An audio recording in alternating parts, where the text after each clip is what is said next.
Almost every cell in the human body, from beating heart cells to bacteria-gobbling immune cells, is powered by chemical energy produced by specialized organelles called mitochondria.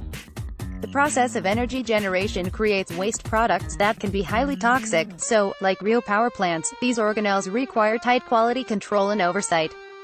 This life-or-death task ensures the survival of the cell and the organism to which it belongs. Malfunctions in a cell's ability to remove damaged mitochondria have been linked to conditions ranging from cancer to neurodegenerative disease, particularly Parkinson's, in which power-hungry neurons are highly vulnerable to the toxic effects of defective mitochondria. In the April 19 issue of Molecular Cell, Harvard Medical School scientists report having developed a new technique to analyze, with unprecedented quantitative precision, how cells initiate the removal of defective mitochondria by the cell's autophagy, or self-eating, system. The methodology allowed them to study, for the first time, this process in human neurons derived from stem cells. By taking digital snapshots of the protein landscape as cells mark damaged mitochondria for autophagy, the research team generated the clearest picture to date of the dynamics of this process, including absolute measurements of protein modification reactions and their abundance and changes over time. The results set the stage for detailed studies of the connections between mitochondrial damage, cell death and disease, and establish a technological approach that can be used to uncover the mechanisms of defective cellular pathways in many other contexts, the authors said.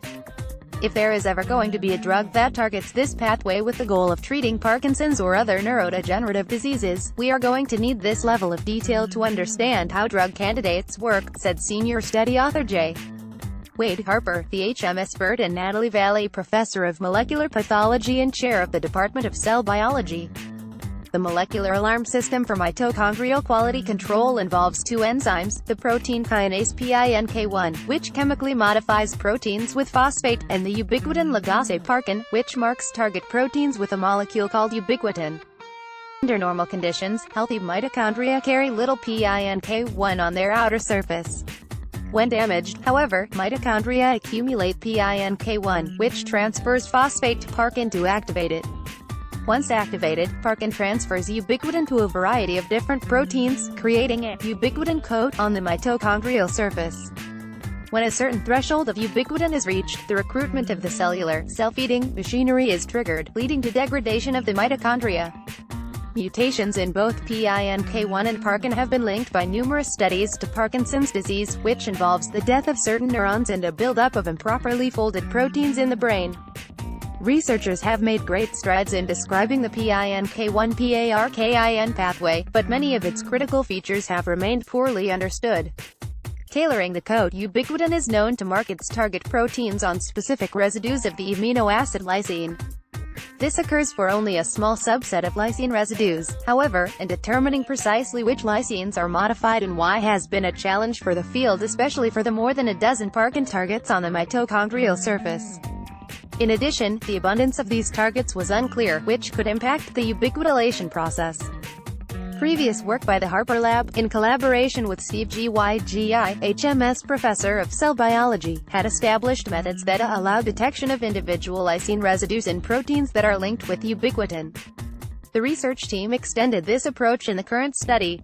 Spearheaded by lead author Alban Ordoro, HMS Research Fellow in Cell Biology, they developed a new method, Parkin Target Parallel Reaction Monitoring, PTPRM, to assess the landscape of protein ubiquitination involved in mitochondrial quality control at an unprecedented level of detail. They also created a library of reference peptides that allowed them to measure the precise abundance of parkin targets and individual ubiquitination events on damaged mitochondria. In essence, the reference peptide library enabled the researchers to count ubiquitination events in a site-specific manner across more than a dozen mitochondrial surface proteins simultaneously in a mass spectrometer. When combined with time-dependent measurements after mitochondrial damage, the method produces a digital snapshot of ubiquitination events across the mitochondrial surface, revealing not only the site specificity of modification but also providing a quantitative picture of the mitochondrial landscape. By including reference peptides that detect PINK1-dependent phosphorylation events, the team was also able to integrate target phosphorylation with ubiquitination. This is one of the most detailed analysis of the ubiquitin pathway that's ever been done. There's no other study that uses this level of sophistication to analyze such a process, Harper said. Digital snapshot. The new technique allows for accurate, absolute measurements of protein ubiquitination events, in stark contrast to previous methods that are non-quantitative and do not provide ubiquitination site specificity. This approach now gives us the full dynamic range, Harper said. We can measure over 3 orders of magnitude to better understand kinetics, stoichiometry, spatial organization, integration with phosphorylation and many other features, Harper said. Enabled by improved precision, the team performed the first quantitative analysis of native ubiquitination-related events in neurons derived from genetically modified human stem cells, a system more relevant to the study of human disease than previous models. This included an analysis of dopaminergic neurons, the loss of which is a primary characteristic of Parkinson's, done in collaboration with Lee Rubin, professor of stem cell and regenerative biology at Harvard. Thus far, most research in this area has been conducted on immortalized human cancer cells, HeLa, engineered to express Parkin at unnaturally high levels so that scientists could measure their activity. Harper, Ordoro and colleagues compared the 2 cell models in their analyses, identifying similarities and differences in the specificity and timing of modification events. They also found specific lysine residues on proteins that were selectively ubiquitinated in neurons but not in HeLa cells, and vice versa. The biological implications of these differences remain unknown, and are targets for further study, the authors said. The analyses helped shed new light on currently debated questions in the field, such as whether ubiquitin chains indiscriminately tag proteins on the mitochondria or whether they precision target specific ones. The answer may be, it depends. In general, ubiquitination appears to scale with the abundance of protein, but the researchers found evidence for selectivity as well, particularly within certain structural elements within the target proteins. The robustness of the experimental system also allowed the authors to examine several mechanistic aspects of the pathway, including, for example, a determination of the role of Parkin phosphorylation by PINK1 in stem cell-derived neurons. We want to know how these mechanisms work because we want to be able to target them for drug discovery, or find ways to bypass disease-causing mutations in patients, Ordoro said. We can now analyze this critical process in neuronal cells in extreme detail, and do so at scale in one experiment.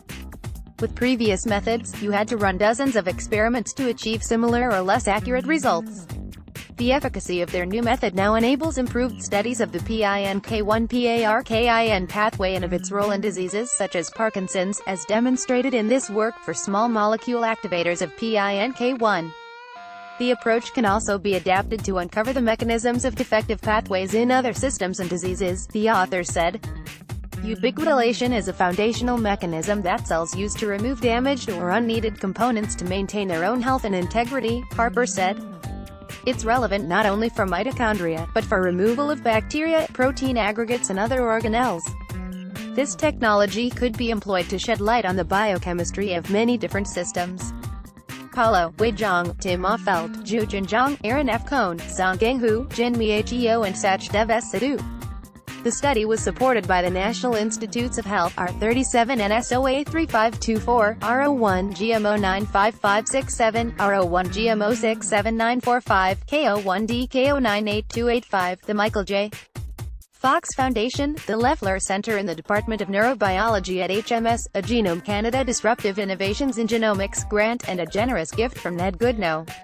About Harvard Medical School. Harvard Medical School has more than 11,000 faculty working in 10 academic departments located at the school's Boston campus or in hospital-based clinical departments at 15 Harvard-affiliated teaching hospitals and research institutes: Beth Israel Deaconess Medical Center, Boston Children's Hospital, Brigham and Women's Hospital, Cambridge Health Alliance, Dana-Farber Cancer Institute, Harvard Pilgrim Healthcare Institute, Hebrew Senior Life, Joslin Diabetes Center, Judge Baker Children's Center, Massachusetts Ioneer, Shepard's Eye Research Institute, Massachusetts General Hospital, McLean Hospital, Mount Auburn Hospital, Spalding Rehabilitation Network and VA Boston Healthcare System.